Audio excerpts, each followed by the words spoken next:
When it comes to SUVs and pickup trucks, I definitely love a full-size offering, but that true classification is only held on a few offerings. Hey, welcome to this edition of Road Warrior. I'm your host, Grant Roberson. Now behind me, we have such the case, the 2017 GMC Sierra 2500. Even better, this is the Denali version.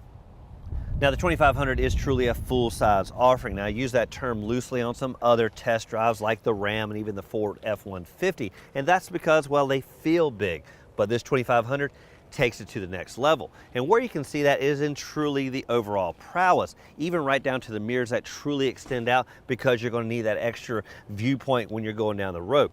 Also, of course, the ingress getting in, but just take a look from the outside. You'll marvel at the overall dimensions and its roadworthiness.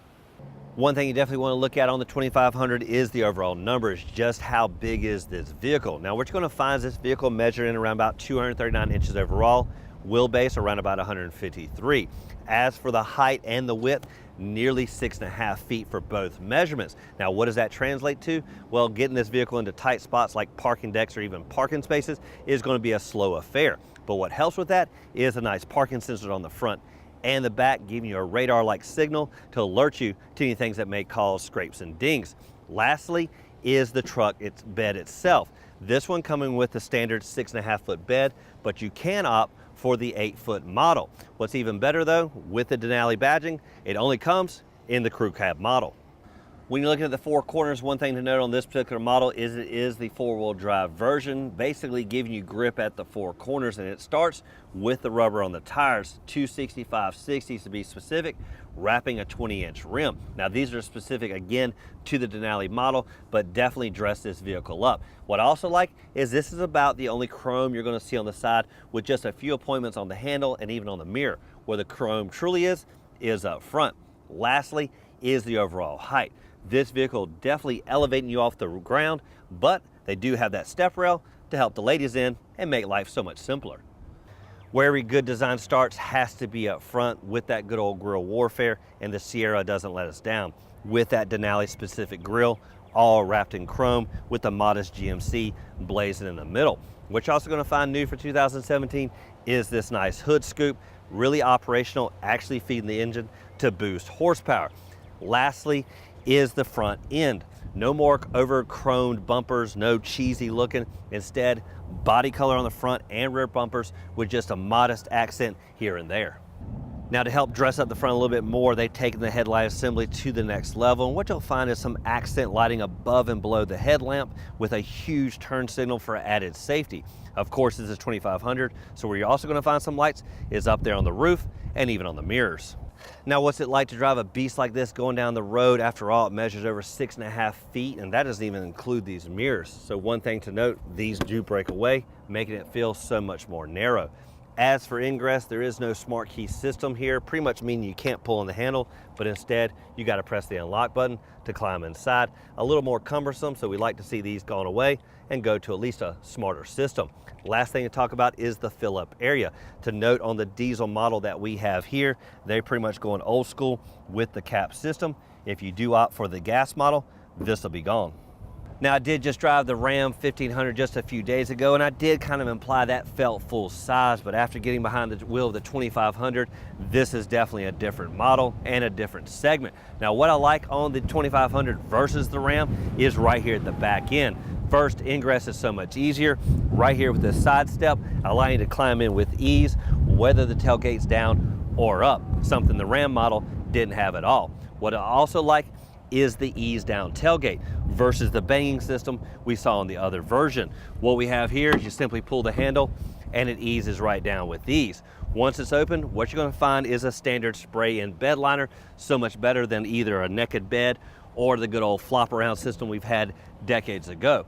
Once this is open, you're going to see 6.5 foot of bed area here.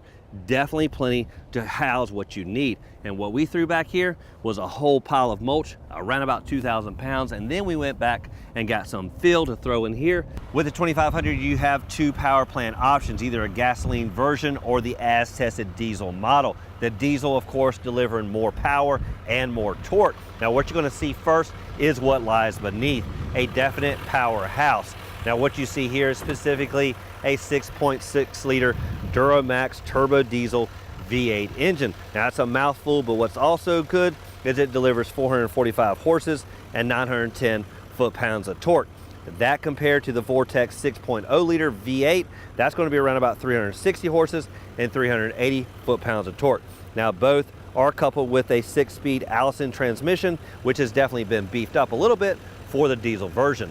Now when it comes to payload, like we did back here, we added quite a bit of heft. Now specifically, that's going to be around about 3,000 plus pounds that you can throw back here with ease. Now when it comes to trailering, this is the hoss and can truly deliver what you want down the road. Now with the standard setup, with the diesel and the four-wheel drive, that's going to be about 13,000 pounds of capacity. Now if you do want to go with the fifth wheel, which by the way, it already has the mounts there ready for you to equip it with, you can increase that nearly about a couple thousand more pounds, creeping up to about 15,000 overall when you do go with the fifth wheel option. One place you definitely want to be is behind the captain's wheel, because on any vessel like this, you definitely want to be in charge, and where it starts is in the overall comfort. This, of course, being the Denali, meaning the appointments are leather wrapped, all the, of course, the appointments you can think of, even right down to heated and cooled seats. Next is legroom. This is the crew cab. Definitely get a lot of interior volume, and it starts with 45 inches of legroom for the front seat passengers and around about 40 in the back. Pretty much meaning your crew going to the job site is going to be so comfortable. Looking at the dash, this is where the refinement comes in with any truck. You don't want to rough it too much. You definitely want to feel creature comforts when you climb behind the wheel, and it all starts with the huge touchscreen system known as the IntelliLink system. Now what's great is it has simple controls right here, the good old home screen button if you should get lost, really easy to navigate. Even better, has Wi-Fi, of course, Bluetooth connection, a lot of operations and refinements right here. What I truly leave it on is the good old audio, and this did come with satellite radio. Pretty much you can tune in and leave it there all across the country. Looking at climate, you can find dual zones up front, nice dial-in specific temperatures for both occupants, and they're nice and symmetric knobs. What you're also going to find is a nice fan speed in the middle, and even better, they're nice and symmetric with the knobs up above. As for mode selects, that's all right here. Everything adorned nice and simple. Down low on the dash, you'll find a whole bunch of different switches, basically to turn some features on and off. The first one really starting with the pedals, allowing them to come to the driver versus the driver having to stretch out to them. Obviously turn on and off traction control. This one, of course, is the cargo bed light, and there's actually a nice feature when you turn that on. There's actually lights on the side mirrors, really illuminating down the side of the truck. That came out to be perfect situation when it was rainy one night, actually illuminated going down the driveway, really nice and simple.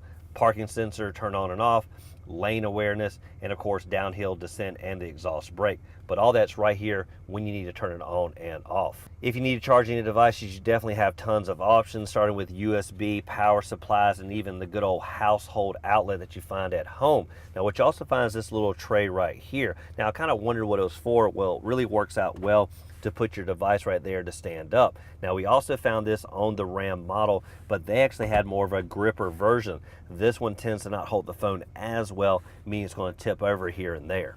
There are tons of storage options in between even the front seats, and first starting with this upper console here. That came in handy just holding some drinks when we went through a drive-through. Of course, you have the standard dual cup holders here as well. Now, one huge offering is really the center console itself. It has nice elbow support on the outer sides and battery wireless charging right here. If you have that special case, you set your phone, it charges right up. Now, an even better storage area is what lies beneath.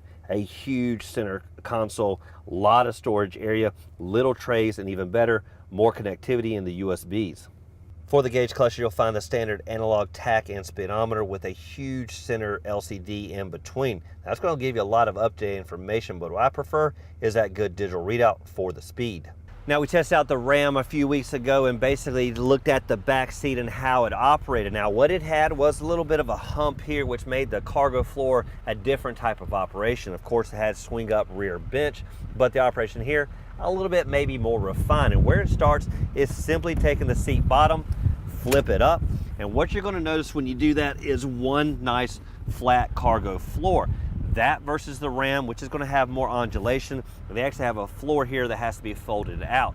This a little bit more simpler and makes switching from people to cargo just one step easier. And that does it for this edition of Road Warrior and our test drive behind the wheel of the 2017 GMC Sierra 2500 HD, of course with the Denali badging, pretty much meaning you're going to get that crew cab, all the overall roadworthiness, and man, a lot of payload to boot. And of course you can trailer some things if you want to. And where that all came together was with that diesel engine under the hood, definitely taking that torque to the next level, and man, a lot of neck snapping fun. Now, as always, thank you for watching this edition of Road Warrior. Keep both hands on the wheel and eyes straight ahead.